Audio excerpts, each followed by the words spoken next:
Recorded Books and One Click Digital present Becoming Mrs. Wright by Sherri L. Lewis. Narrated by Lynnette Freeman. Chapter 1. Shauntae slammed down the phone. She absolutely hated Devon Wright. He had ruined her life in so many ways, and this was the worst yet.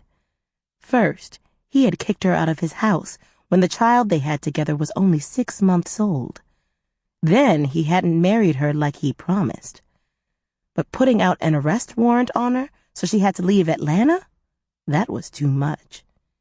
She had called to beg him to lift the warrant, but he wouldn't even listen. He just said no without giving her a chance.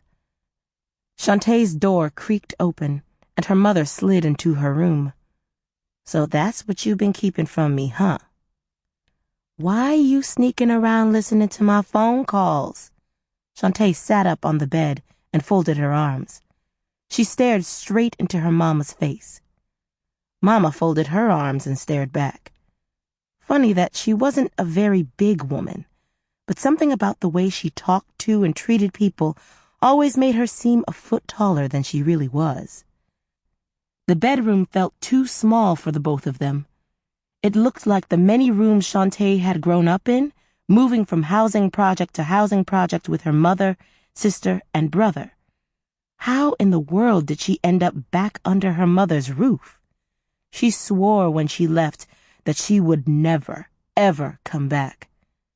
But here she was, sleeping in a twin bed like she was a child.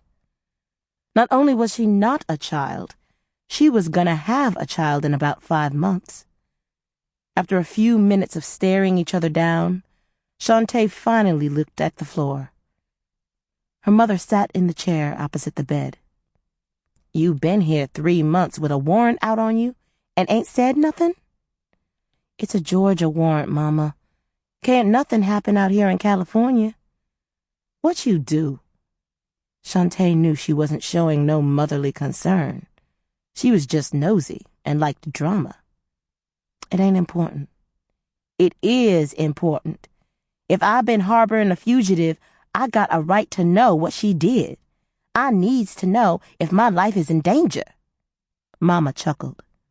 "And here I thought you was coming home because you missed me and wanted me to help you raise your child." "Whatever, Mama." They sat there in silence for a few moments. Shauntae knew her mother wouldn't leave without knowing what happened.